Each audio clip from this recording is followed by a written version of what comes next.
Okay, and we are back. You finished last part. You were talking about, okay, you got your visa. Now you're getting ready to come to the US. You had touched a little bit in the beginning, talking about landing in Kentucky, Lexington, and then dropping off Jesse, your little brother, and then you're about to go to West Virginia. You also touched a little bit about your sister, your older sister, Marlene. She was in Kentucky before you guys, a year ahead.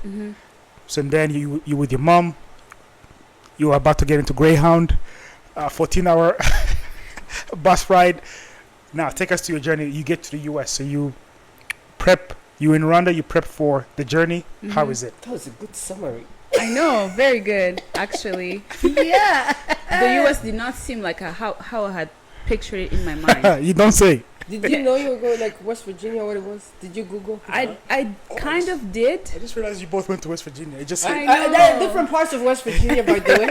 It was 1 hour, but a big difference. I only Googled about the school and the reputation of the school, how big it is, and stuff like that. And I saw it was a party school. Oh. And I was like excited about that. All girls school from high school. From, now everywhere party school. Freedom. No, Okay. but because I was also scared. I was so nervous. So I was like, am I gonna make friends? Am I gonna be able to build community? How is it gonna feel like? Am I gonna succeed in the American school system? Is it gonna be tough? So I had so many questions that you couldn't plan for. Exactly. I had to just be in it, experience it, and that's what scared me.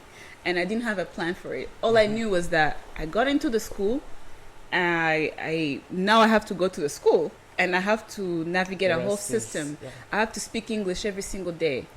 Already at Gashora, we were speaking English, right? It was an English-speaking school, and I kind of felt comfortable. I would be able. The language wouldn't be too big of a barrier. I knew accents would be difficult to navigate. Trying to hear them, I felt like Americans they speak fast, right? Yes. And I didn't know if I was gonna capture everything they were gonna be saying. You were already thinking about all that? Yes. Did you? She's a planner. Bruh, But also, I am a planner, but to different our things. principal was American too. You eventually became a planner. You were not a planner. Good point. Maybe. I thought I was. No, but remember, our school principal in high school was American, and he wasn't the only American who taught at the school.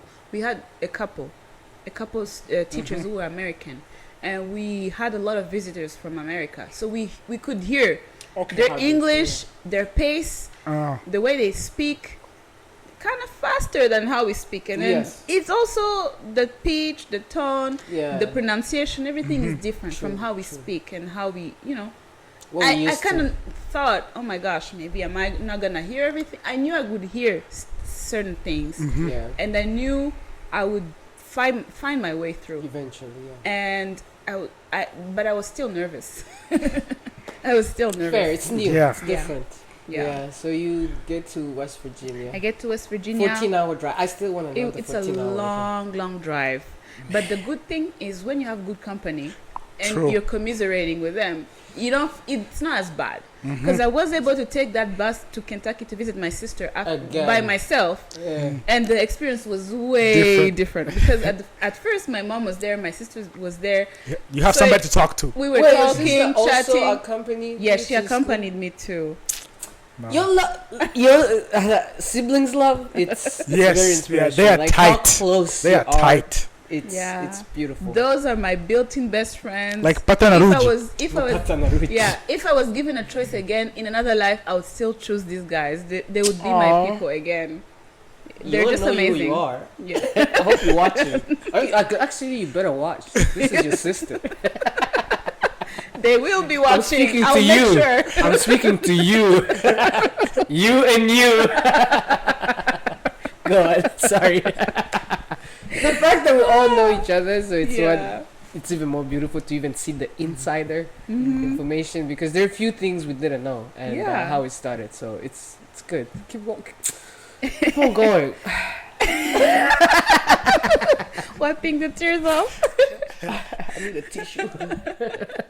So 14 hours, yes. 14 hours, we get to West Virginia.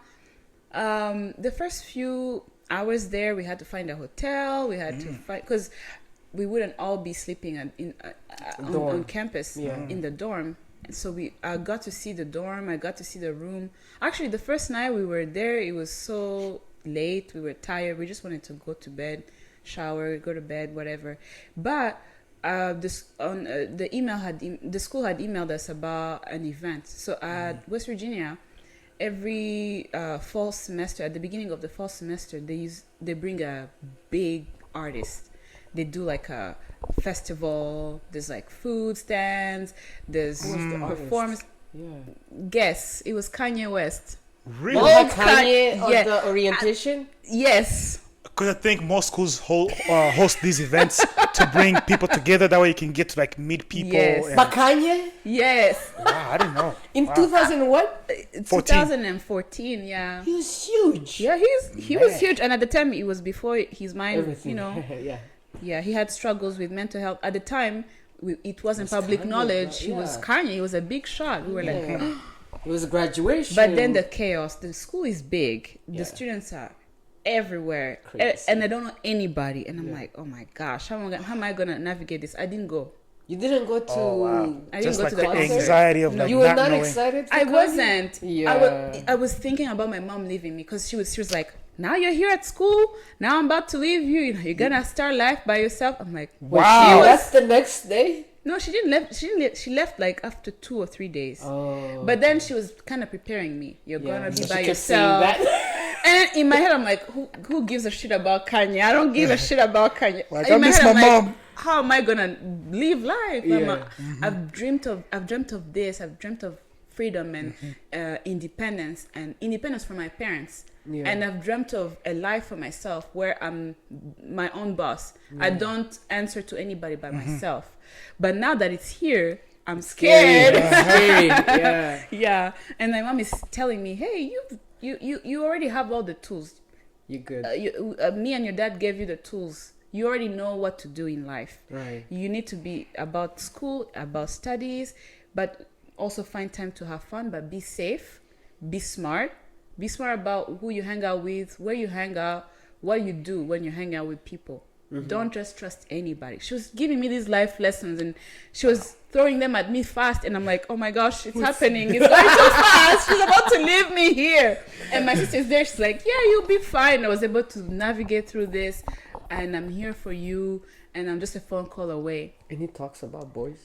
Yeah. Of course. That's what she The meant boy by talk- be careful. The boy talk, we had it in high school already. So, But you she's- are all girls now, so you kind of like forgot for a little bit. Oh, you had it even in River Cants. Miva cousin, Oh, boys okay. would come visit. Oh. My mom would see boys and she's like, none se kwiga mu bakobwa abahungu bari kuvahe.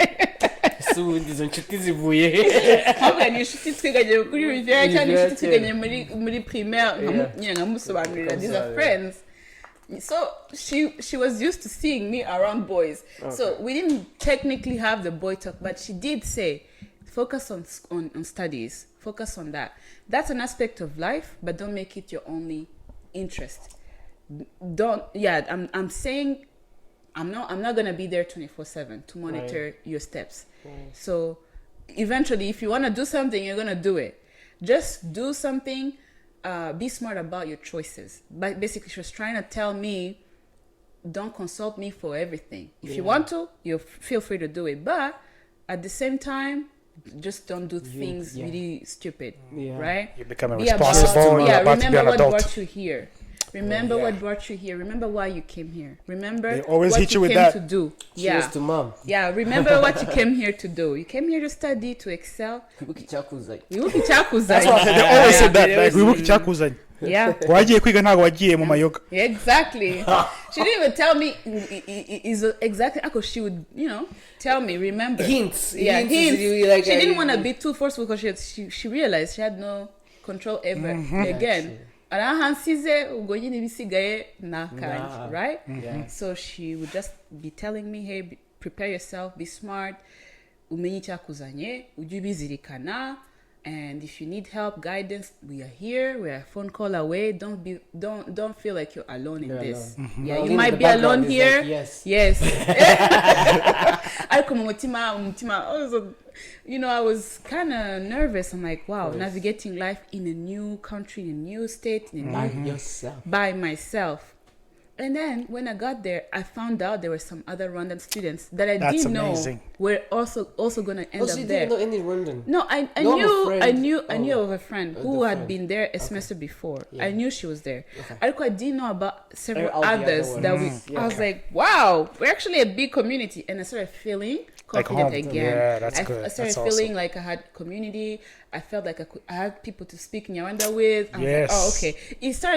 I started calming down. Appease you, yeah. Like, okay. And then I met new friends also from Rwanda, and there was somebody there who was actually who brought it on himself to like help us navigate life. That's awesome. Yeah, he felt like a big brother. Up to this day, he's like a big brother. Yeah, that's awesome. And shout out to you. Shout out to you. You know yourself.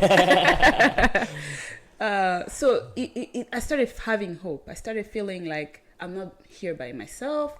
Yeah. I have people I can rely on. Yeah. And I'm also going to build friendships and build relationships and also figure it out. Community. Yeah. Yeah, we've talked about community like big. It's basically like the theme of everything, like that will make or break you. Yeah. From what we've noticed, like if you have a community. A good one, or bad. You're good. If you have a bad one, also that will break.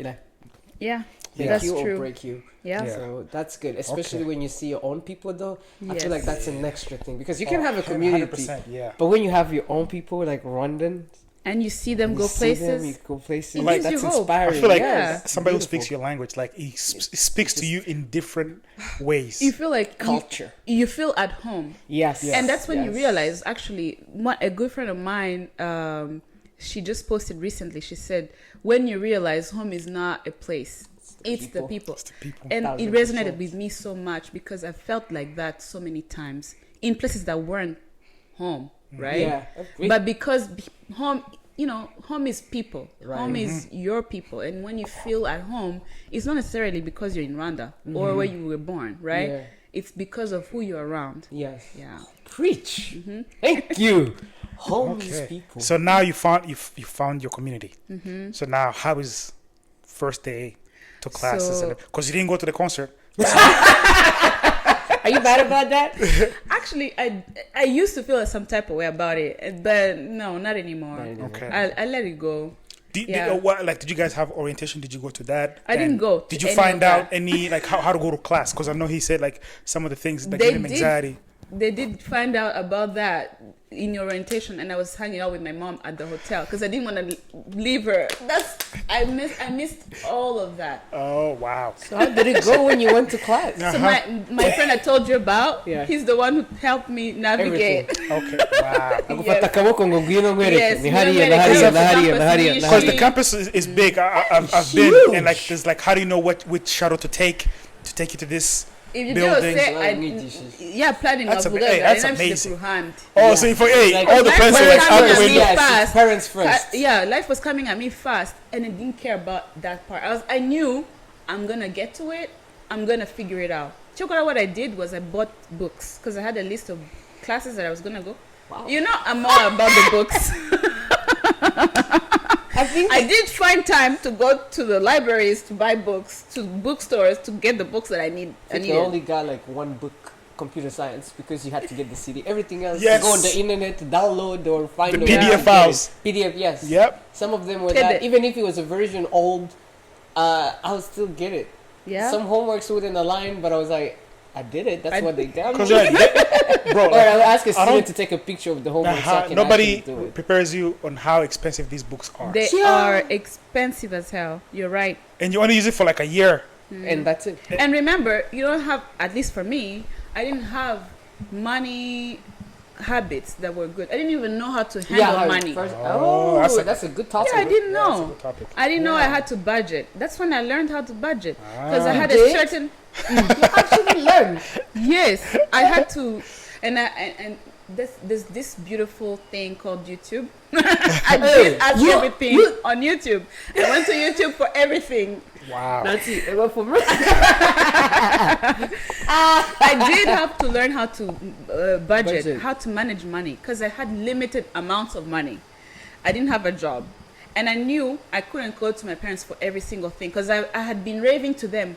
When I'm 18, blah, blah, blah, when I'm 18. Now I'm 18. I want to go home. Am I going to text them for every single bill? No.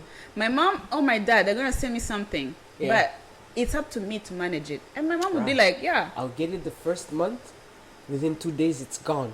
What the rest, seriously, I was bad at managing money. Even up to now, I'm very careless. Sometimes. I get the money, but I don't.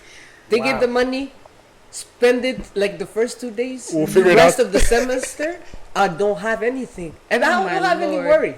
So like I would have $2 in my bank account. I remember even going into minors. I didn't know like you can go into minors in the US. Overdraft. Yeah. And then they start charging you.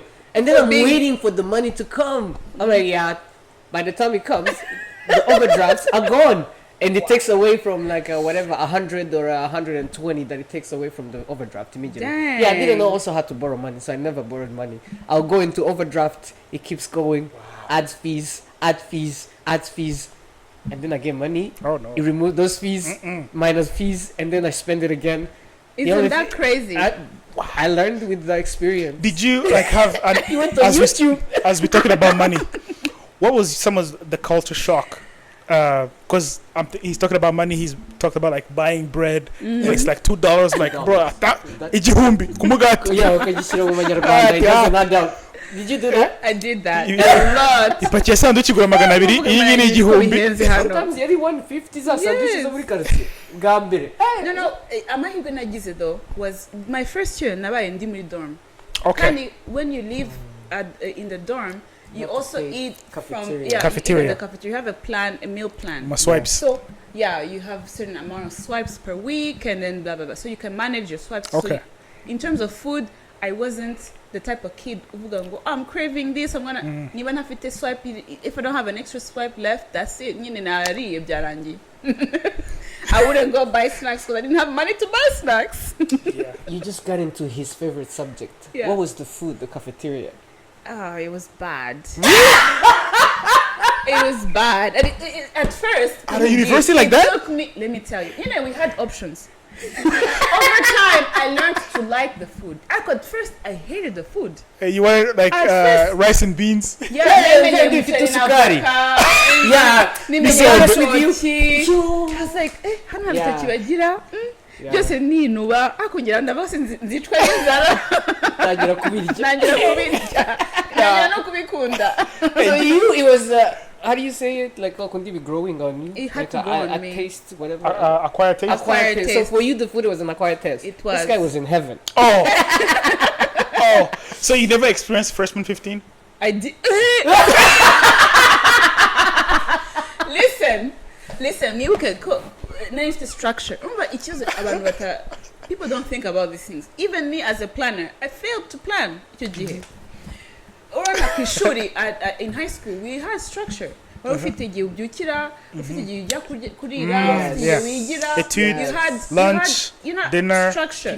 Hari umuntu wazaga kukubwira amasaha yo kurya yageze. Okay, I see. Amasaha yo kurya yageze, right? But you weren't in charge of making the schedule, right? You just had to follow the rules. Yes. Then I go to college. Yes. I'm the boss of me. Independence. Everything. Independence.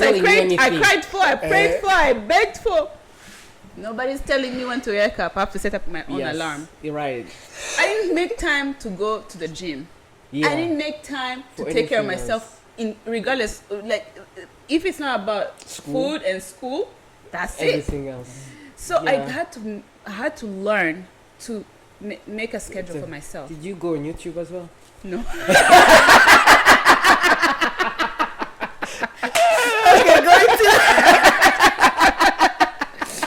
To YouTube for other things, but not to make a schedule.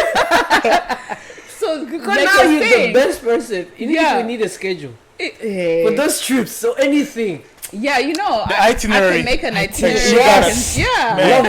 Love it. And I make it in a way that it's not all gonna be planned. We're gonna leave room for some spontaneous activities, right? Yeah. Anyway, back to school. So because of the food I was eating, not exercising, barely sleeping, I didn't have a good sleeping schedule. No. What were you doing? Because now that I have internet and Wi-Fi and a phone and nobody to tell unlimited. me to go to bed, guess what? I'm watching shows. Yes. I'm calling parents. There's Netflix. Calling all It wasn't the there people. yet. Netflix wasn't there yet. It Yeah, was I didn't coming. have. Netflix, I didn't have not a lot of people had that yet. Yeah. Because even Spotify was being built and it was coming on the way and it wasn't known. Netflix came when I was, I think, sophomore. Mm-hmm. Yeah, 2014. That's when it started. But a lot of came people in didn't have it. I didn't have Netflix. But it wasn't known. It was those websites that are illegal. What we were used to back home. We did not do such thing. Oh. Wink. Scratch that. We're not scratching it. It's true. That's what we do. Torrents. That's how we used to do. Download the movies. Yes. Man. So all the newest movies. I wouldn't go to the movies, to the theater. Who had money for that? Yeah. Yes. But we knew that I got a laptop. I got Wi-Fi. Laptop, you have Wi-Fi. That's beautiful. I like the fact that you touched the freedom part because we also did you just come, I'm here for school. Yeah. But you don't realize what comes with it. Like how responsible you need to be. Yeah. You don't It's even, it doesn't click It does not. At that point, only when you look back, you're like, oh shit, nobody else is going to ask me, hey, did you do this? Did you do your homework? Didn't I fail a class because I wasn't turning in homework? You failed the class? Me. You? Me. You? Okay, Me. define fail. Define fail. I did not get an A. Never mind. No, but then that was when I still cared because there were some personal things that happened throughout school that kind of affected me, and I lost track and I didn't care. Right. Yeah, I completely fell into a depression. It was bad. Yeah. But then in my first year, I still cared about my grades. Yeah. And I was like, oh my gosh. And my professor emailed me and she told me that I'm gonna fail you if you keep not turning in homework. Like I'm supposed to turn in homework? I'm like, oh shit! I got assignments. I know better. I should do homework. Yeah. But when after class, I go back to my dorm and watch movies. Yes. Wow. So I learned the hard way that first year. That first year was tough. Yeah. And it was tough being away from family, being away from friends, having to navigate the world by myself. Yeah. And knowing that my future depends on me. It felt like a heavy weight. The way you just said it sounds heavy. It was heavy. Like the future depends on you. I didn't realize that until I graduated. On me. I realized that when I graduated. No, because I was thinking of life after. I was like, this is just... You are actually a real planner. I hadn't decided on a major. And it weighed on me. Oh, yeah. I actually went to undergrad for 5 years, not for 4 years. 5 years. Okay, so like what was your major before you started? Like what, you were undecided? I was undecided. Engineering. I was in engineering, general. Okay. But I knew I had to decide. I had to figure out a way to make up my mind. And in that first year, I would take general electives in different fields. I even took classes in like religion. Child and family development. You were exploring. I did. I was like, what if I'm not made to be an engineer? What if my passion lies somewhere else? I should have listened to my heart. You know, we can get that into that later. But I have found passion in another field than the one I'm in. Yes. Yeah. You want to talk I want to be a midwife. Yes. I wanna be a midwife. I want to help women give birth. I want to prepare young mothers, first time mothers, second, third, whatever, however many times you've given birth. I want to do that. And I want to do it, and I discovered that I actually fell on it by accident. But that's what I was trying to do in my first year of college. I was trying to find my passion. I was trying to find what I'm meant to do. What I want to do, what's gonna fulfill me. I was scared to choose something and be that for the rest of your life. Do that for the rest of my life. Be stuck in something that I don't like. Wow. You were thinking all of that then? I was taken internships. That I can relate. I took internships before graduating high school. Okay, y'all are built different. I was like, because it's true. What they tell you, like, go pick a major, and you're like, so if I do this, this is what I need to do for the rest of my life. But I didn't know the fact that it's just openings. It's just a way to explore. It's just a way to figure out And I can still change if I want to. Even but for us today, in my head, thank you, because even I right now, that because that's still something you wanna pursue. So what would you tell somebody who's also having the same issues, like somebody who's also weighing down in terms of, hey, I'm about to pick a major and this is it for the rest of my life? What would you tell that person? Honestly, I would tell them to not be scared of the unknown. I would tell them, don't be paralyzed by the fear of choosing wrong, that you don't end up choosing. Because that's what happened to me. Paralysis. I lost a year. That's a term, truly. Right? Analysis paralysis. Yeah, I was paralyzed for a whole year, and I kept telling myself, okay, you've already, because the time to declare a major came, and I didn't declare a major.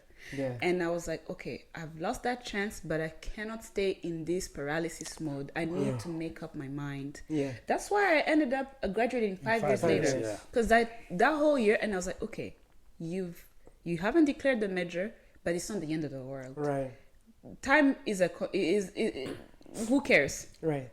Everybody has their own journey through life. True. And I checked with my financial advisor, and they told me I wasn't gonna lose my scholarship. I was like, okay, fine. Yeah. It felt like a relief. I was like, okay. As long as you're not failing. As long as I'm not failing a class, I maintain a certain GPA. You gotta be clear, not failing to B. At that time, things changed. Okay. Things changed. So I was like, okay, now use this year to try different classes. Open your horizon, look into your interests. What are you interested in? What are you curious about? What would you like to, throw yourself into? And then before you do that, take a class or two, figure it out. So I used those 2 semesters for that. Because I didn't declare the major, I took a variety of classes. Like, yeah. And then you found your passion. Yes. Did I tell you how I pursue it? Yeah, actually, go ahead. So, because I was taking different classes, there is this professor who was having a class. It was like a engineering 101, but he would bring in a different department every few weeks to kind of pitch to the students. Come to my department. Oh, nice. Come to this program. Okay. He did that. He was testing. Are you sure you're in the right place? Yes. So one day, I feel like I missed one of those classes, and it was some other department. And then when I went to the next class, it was about mining engineering. Already, I knew I wanted to do something in engineering, but the professor, God rest his soul, he died. The guy who presented at that time, he was so passionate about the major, the program. I think that's very important. That passion, the way he talked about it. And then it can be contagious. Like he was contagious. And he didn't just talk about the classes or the grades required or whatever. He talked about life after you graduate, what your career could look like. He really pitched it to me. And actually, truly, my life right now, my professional life, it looks like that. I'm able to, my day is never the same. Yeah, in mining, especially in an open pit mine, every day is different. Because something in a big operation like the one I work at, every day is different because there's a crisis somewhere, somehow. Yeah. And as a planner, your strengths comes in when you're able to pivot, pick up, and then change plans, adapt to what's going on, figure out a solution. Nice. And you're able to work around people in an office, but also you can be outside in the field, and you don't have to be stuck in one or the other. And that's what I like the most about. So he really pitched it to me, and I was like, that's what I want to do. And I was so relieved at the end of the day when I came out of that class. I was so relieved because I was like, okay, now I have direction. I know what my future could look like. Now I have to work for it. Wow. Yeah. That's beautiful. That's how you realize like teachers and instructors can be very fundamental to people's lives in general. Because for me, like I had a professor, he may not be the most popular person maybe at the time, I don't know, but for me, like the way he taught chemistry, fell in love. Yeah, like I had to tell him, like, you the person who made me fall in love with chemistry. I was a good student even back in high school, but like the way you can relate to me, like the practicality of how this applies to real life, I was like, okay, this is nice. And sounds like you saying, okay, this person like passion, and then I can see it. like, okay, I can put a visual on that whole like engineering. Okay. Yeah, he had a slideshow presentation showing all these big haul trucks, these big shovels. I'm like, what the hell? And then he was also talking about how each day is not the same, how it's interesting, how you contribute to a big operation, how you can make or break. You know, he talked about so many things, and he really sold the dream to me. And after that class, I was like, yep. I know my major.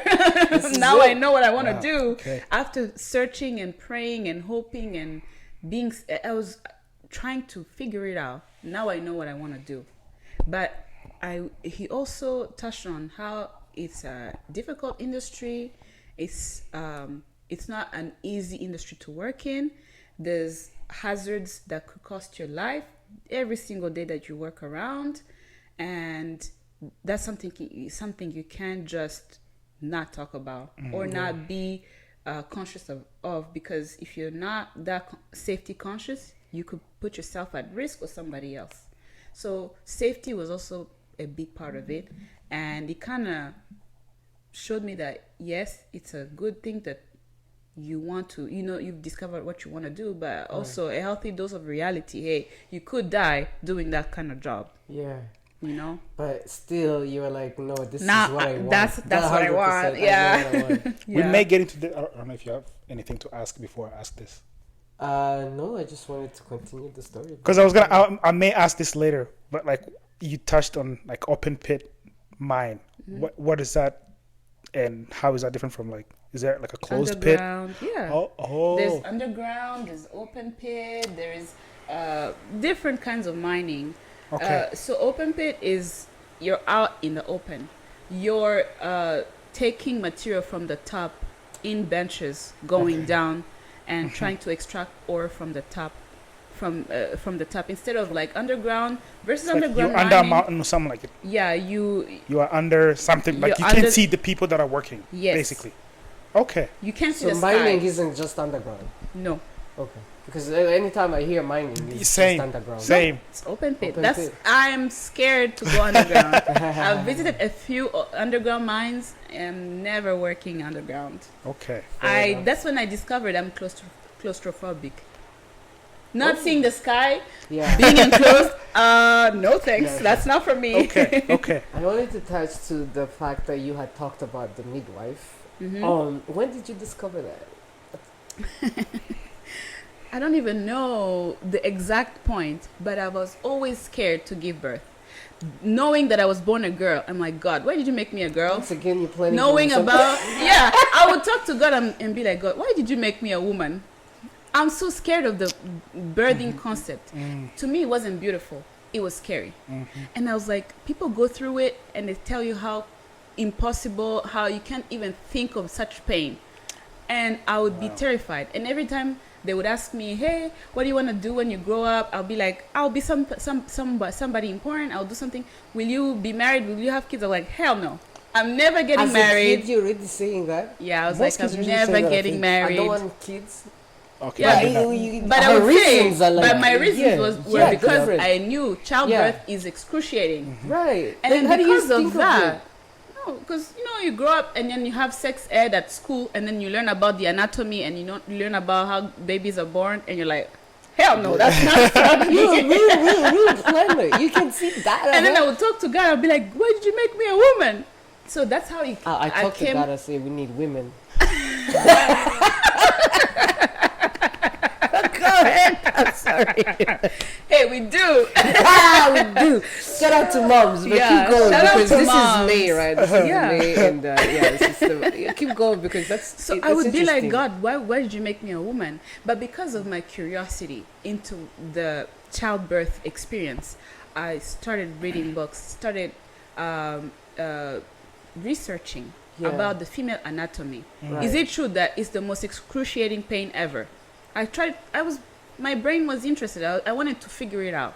Because what I found out as I grew up, I like kids. Aww. I can see myself as a mother in the future, but I couldn't have the concept of it. Oh my gosh, how am I going to go through that, right? Yeah. But then my interest was piqued, and as I became a woman, had a period, had I was like, God, surely you made me a woman for a reason. Because I'm Christian, right? Yeah. I'm like, there must be a reason. Right. And then you say, go and multiply. Seriously, why? Why? Then when I started learning about birth, it was like a light bulb went off. It felt like, wow, this is new. This is inspiring. Okay. And then hearing testimonies of women, listening to podcasts, learning, I'm like, okay, so when is this? Anyway, how old are you? Yeah, when is this? I was in college, actually. Because I wanted to like relate the. But but the interest started when I was young, thinking I'm never ever gonna have children. I'm never ever gonna be a mother because hell no to childbirth. Yeah. But then as I grew into a person who likes kids, a person who could see myself in a relationship, a person who could see myself becoming a mother. But then how am I going to be a mother if I'm scared to give birth? Mm-hmm. Right. I need to research. I need to have information. What's the process of birth? How is a baby born? How do you even fall pregnant, and how does the baby grow in the womb? Yeah. What's the mechanism? How do you grow a placenta? That's a whole new from organ. Point A to Z, like you want to see everything. And I want to know everything. And because I'm interested and I'm open-minded about this topic, I'm really curious about it. I'm putting in the effort to figure out what goes into this. Why is it that women have given birth for thousands of years and they've not died? And nobody is sitting crying every single day, oh my God, that was the most awful thing ever. Nobody. It's rewarding. All the mothers I know, my sisters, my aunties, my mom. And every time I would ask Mom, tell me the story of our birth. Tell me how you gave birth to Marlene. Yes. And then Mama akutera story kumva. It's such a beautiful story. Oh wow, that's amazing. Tell me how you gave birth to me. She's like, oh, you were such an impatient kid. And you didn't even wait for me to get in the hospital. You were ready to I gotta get out. I'm like, wow, that was nothing. I'm like, what do you mean that was nothing? Yeah. She's like, in hindsight, it's not pain that's so paralyzing that I can't go on. Or that, and then like, I was so curious to learn stories from women who gave birth. Oh, that was the worst pain ever. Like my aunt Amara Kubyara, her first son, nagiye kumusura muri hospital. That's when I realized I didn't want to be a mother. Kuko this was my aunt tureze turi batoya. She felt like a older like sibling. A second mom. Like somebody kind of close to me, my age. I can see myself in her. Okay, you can relate to her more. I can relate to her more. Okay. And then when she told me, no, see, that was the worst pain ever. I mean, very cool. Yo, I was wow. Like, I'm like, that's it. I'm never doing this shit. Damn. Ariko, the more I asked questions, and then when she had her second kid, then I asked her, then you went back, you did it again. I thought it was painful. I thought it was I thought you're not gonna do it again. And then she laughed. She's like, nah, you'll understand when you grow up. And I'm like, now she's like, what? I need to know. Mixed signals. Like, damn. So I was always curious, always asking people that I'm close to, who are like young mothers, tell me your experience. How was it? Why would you go again and have another kid? A third, a fourth, like some you must be insane. Yeah. So people, and then and I started asking women, and I started looking into podcasts where women would give their testimonies, and I learned about doulas. Yeah. Doulas are these women, or it could be men, these people in the healthcare profession who help ease the mother through childbirth, or even before, and then even after postpartum. They help you navigate that life, and then they can help you advocate for you in the hospital setting. When you can't speak for yourself, say you're like through a contraction, and then you're trying to breathe through it, and then the doctor comes in, or the nurse comes in asking, hey, sign these forms for me or something, but you're in a vulnerable position, and you can be coerced to sign and agree to things that you don't fully consent on. But if you have a doula, they can be your advocate while you're going through that. And they're independent from the hospital. That's okay. And then I started getting interested into that, profession. Doula, I'm like, wow, I want to be a doula. And then I learned about, you can go through not classes but life experiences. You could support a doula. You could be like an assistant to a doula, go through different births, and they guide you through it and show you and teach you how to do it, like an apprenticeship. Yeah, exactly. And then I was like, but why wouldn't you want to go to school to study and understand the anatomy, understand the stages through birth, understand the different complications? What if a complication arises? How were you able to determine that this needs a medical attention? Yeah. Say you're giving birth at a birthing center, and then the mother that's giving birth, maybe the baby is breached. In a breached position, the head isn't first. Is it safe to give birth like that? Yeah. Historically, it has been safe. But with modern medicine, they've kind of made it look like it's not safe to do it. You have the umbilical cord could be wrapped around their neck. They might not be able to breathe. But before they pass through the birth canal, they're not breathing anyways. They're breathing through the umbilical cord. So it's like you have to have certain knowledge. Science and so I was like, is there a profession where I could actually go through school and learn these things? And then I discovered about midwifery. You can go to school. It's a major? And then it is. There's schools where they teach you how to become a midwife. But the difference between them and doulas is they actually give you tools to learn how to perform a C-section. If a doctor wasn't there... Who does? The schools. No. Who the midwife. The midwife that can do the C-section, not the doula. The midwife can. So the doula is just for the process. Like, to guide you through it. Yes. And midwife can actually help you give, and remember I said that I'm scared of blood and needles. I was and literally whatever. about to say that. But that part doesn't scare me. That part tells me this is your. It scares me. You have to have a healthy amount of fear that is a procedure that if you don't perform like you have to understand the magnitude, the impact. You of can't just take it lightly. Yes, of course. Yes. Exactly. Nice. But So when at this point, like, what age were you when you're discovering? I was going through mining engineering school. Did you want to switch at one point? I knew I wanted to switch, but here's the thing: because I said I'm a planner. Yeah. I also like to have financial comfort.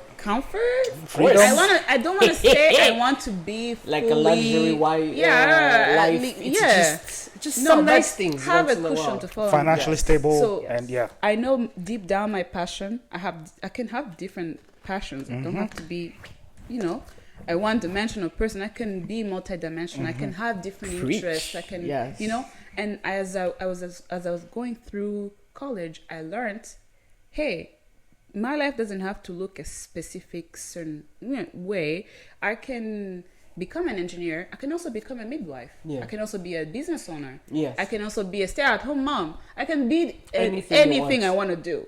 But because I knew that, and because I also like to have a plan, I was like, okay, I already started through this course. I'm midway through. Let me finish this, graduate, get a job in this. At any point in time, start working on my plan to go back to school and become a midwife. So by the way, my parents don't know this. They always ask me, no, they don't know that I want to go back to school for midwifery. They don't know that. Papa, Mama, breaking news. Yeah. I kind of touched, they know. Brought to you by the BM Pod. Yes.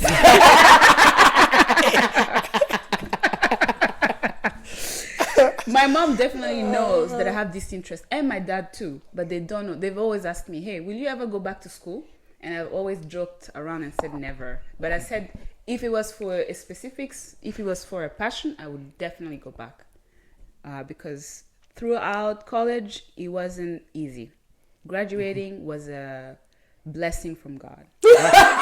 So I remember because we were at your graduation, because I actually your pictures came through the other day. Remember I sent you the pictures. Yes. Remember the ceremony. Yeah. We had to remind you. I remember 5 years ago. And we were in Pittsburgh. 6 remember? Years ago. We had to do it in Pittsburgh and we went to Harvard. There was a lot of we drove to. There was a lot of emotions, from what I remember. Oh man, that day. Because I did say I fell into a depression.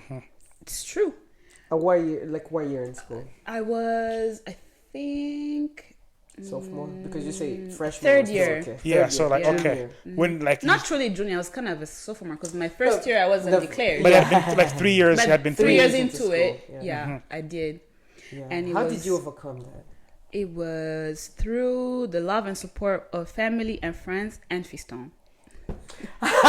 You're allowed to say that? Sure. Yeah. Sure. Yeah.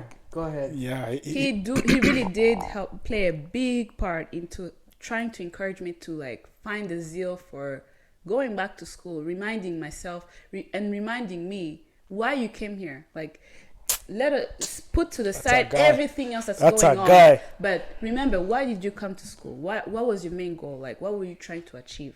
Like, keep that at the forefront. Like, life is gonna come at you. You're gonna go through different things. But if at the core you're able to like have a goal, set a goal, and try to execute the goal, like the rest will work itself out. Shout out to everybody that helped you. Basically, your community and your people just held you down and reminded you who you were. And the funny part is, I wasn't aware that I was in a depression. I didn't know. Most people usually don't. Like you just survive the next day. Yeah. I was trying. I was like in a high functioning depression. Yes. State, because I would go to class sometimes. Mm-hmm. I would be sometimes, and I would also make sure not to fail a class. By not failing, I would do the bare minimum. If it requires me to go to class, not to miss 3 classes, that's what I would do. I would miss two or 3. Yeah. If it required me to submit homework, I would do the bare minimum. And remember, I'm the greatest student, right? I'm that student who abhors missing class, not turning in a homework. I even missed an exam. I did.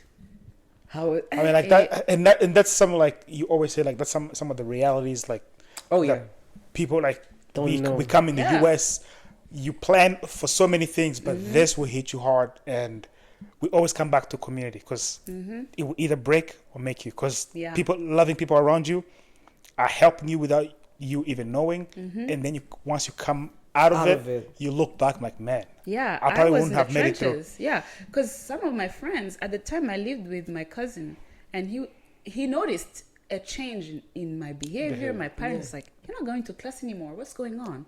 And I was like, he's like, what do you mean? You're not going to class? What do you mean? And he would be annoying. I'm like, why do you care? He's like, I should care. Like, just let me be. Yeah, I was like, just let me be. I wouldn't go out of the room for like days. Yeah.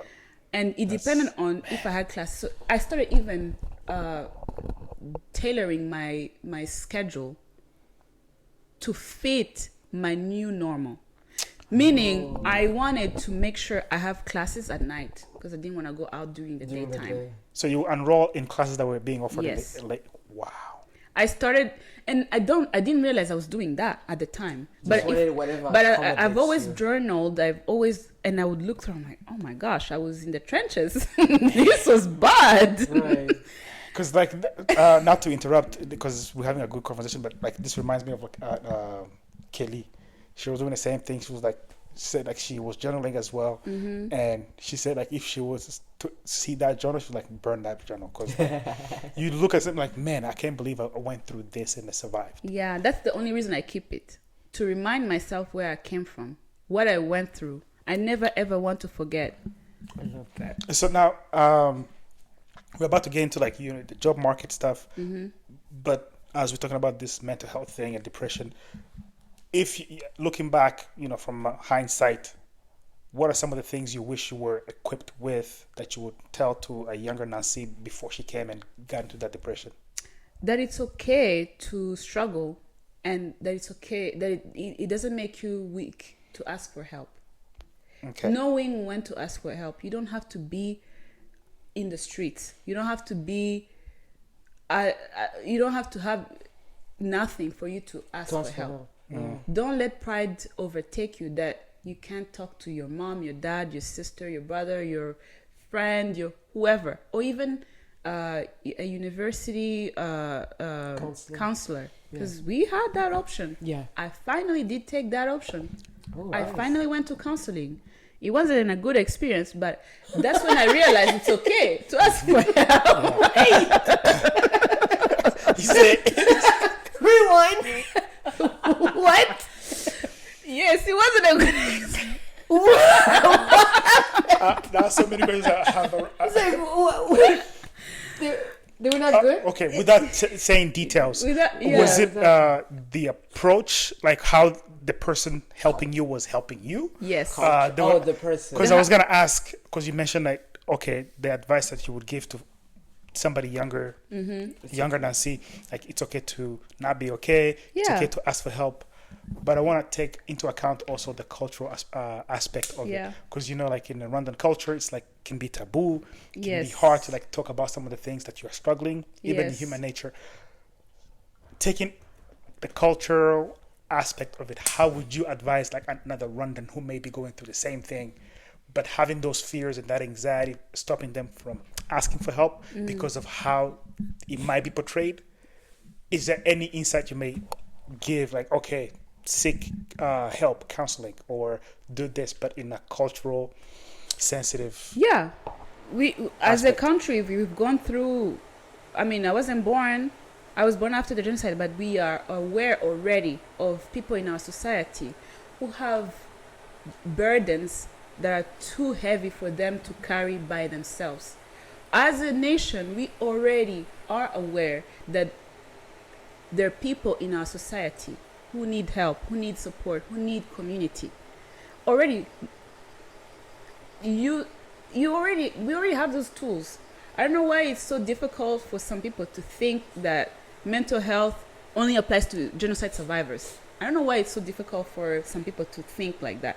It's not just exclusively genocide survivors or, that needs therapy or help. Or people who lost people. It's not just those people, right? Anybody can have a struggle. You don't have to go through something traumatic for you to even feel like you deserve to have external help. 1000%. You don't have to. Nobody is deserving of help more than the other. Yes. If you need help, you need help. You need that. Don't be shy about that. Yeah. If you don't want your parents to know or the community to know, guess what? They're not gonna.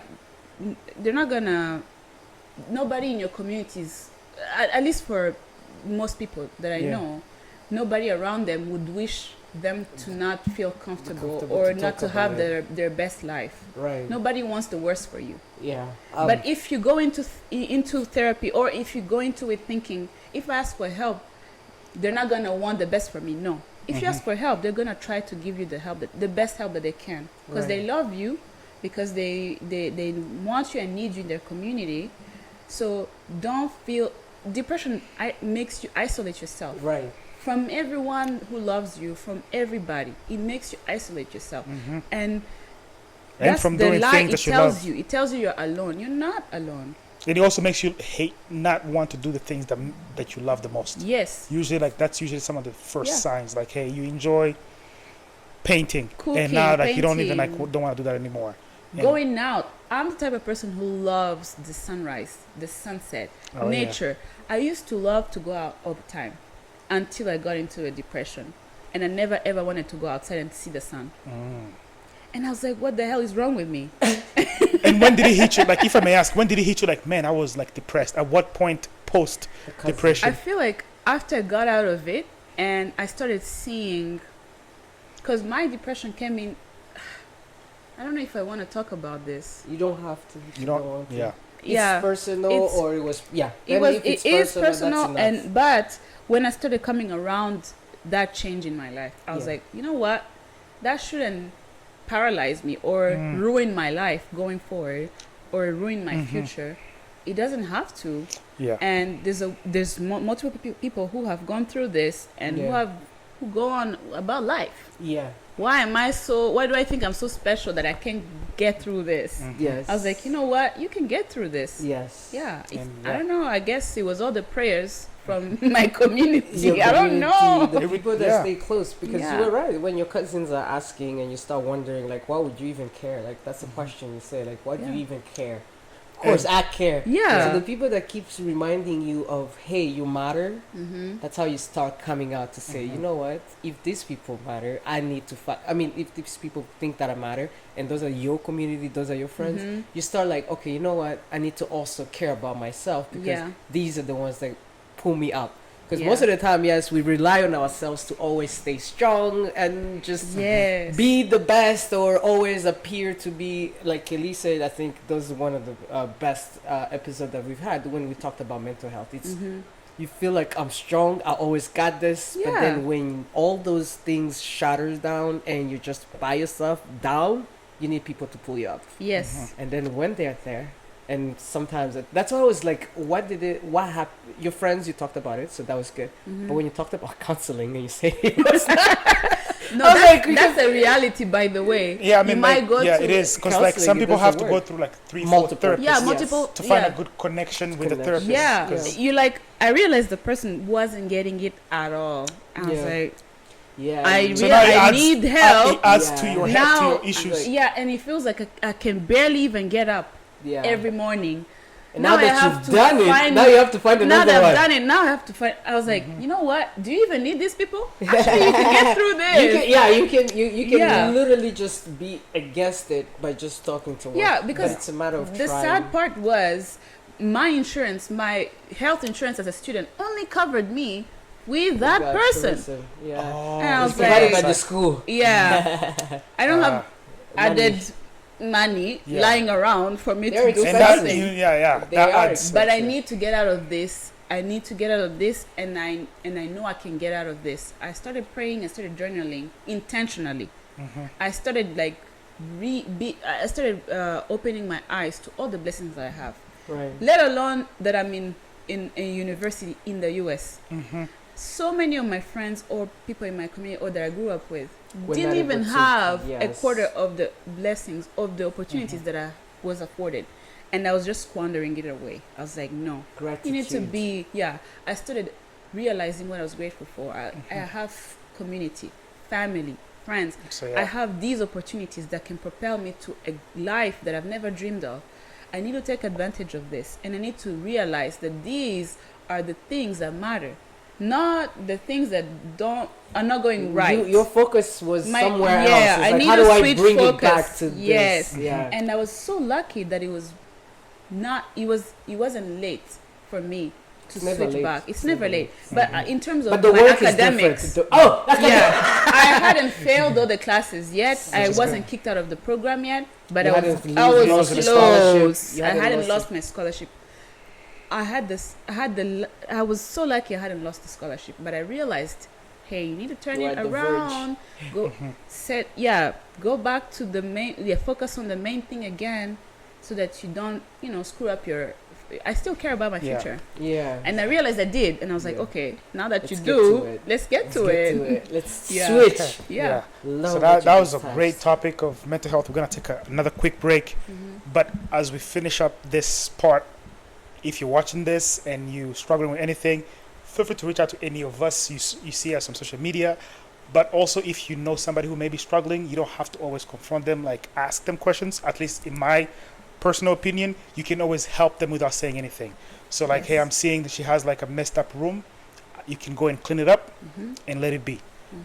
They may eventually come around and just feel comfortable around you and tell you like, hey, I'm going through this. So like, it's always about like building those safe spaces without even saying a word, because if it's safe, you won't have to say that it's a safe space. Oh my God, you just touched on something, and I know you're supposed to take a break, but go ahead. Yes, like safe space within the community. How do we make sure, or how do we always just bring that space in for people to feel comfortable to bring those things out? Because most of the time we laugh about everything. We can be unserious sometimes, and I'll be the first one to laugh probably. But how do we continue? Like even now, we're laughing because we know what we do most of the time, so we understand. But when it comes to mental health, I feel like it has prepared us. Or if you have been through it, you can always relate. Even if you haven't been through it, it's like people go through things that you cannot imagine.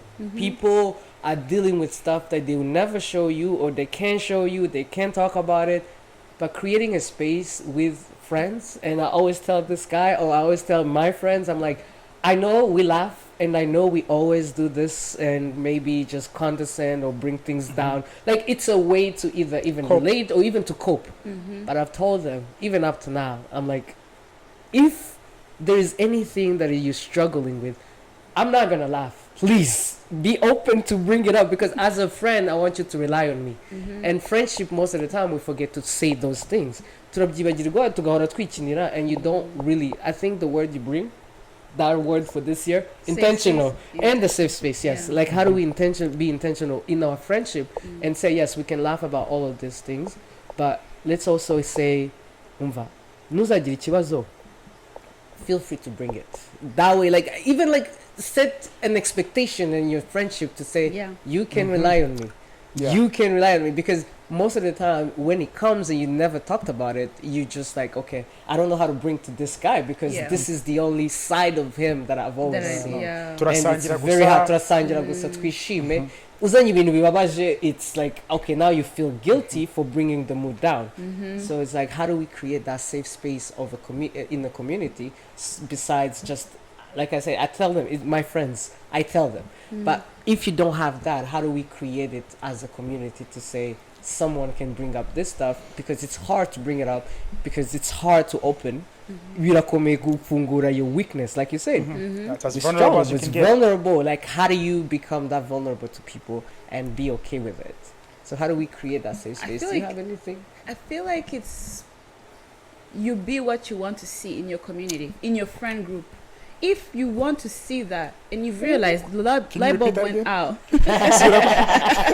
Repeat for the people from the back. You become what you want to see in your friend group, in that community. That right there. If that's what you're looking for, Sibjo, then make efforts to be how you would want somebody else to be. If you would like to see someone be open-minded, be kind to you in a tough situation, in a tough period of your life, whatever you think the best person, the best behavior to have, model that for people around you.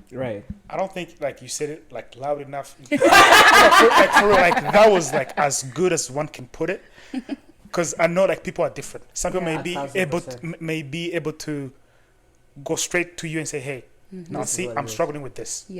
But some others may be too shy to even say it. But if you softly bring them into that, they'll reveal it to you without even them knowing, because they feel comfortable. So then they'll be like, oh, instead, like you notice somebody struggling with, depression or like finances, and you do something small. 1, 2, 3, 4 times. Now they open up to you, because now like you have kind of like open that bridge and left it open for them to cross, versus them having to like build that bridge and just come straight to you. So like be the more, because you can only be you. So be the more that you want to be, that you want to see. Because if I was struggling, how would I want to receive help? And then model that. Perfectly put. And that's unless you want to add something else. No, like, at that point, I feel like that was a gem you just gave us. Excellent. Close it up. Close it up. We'll be back.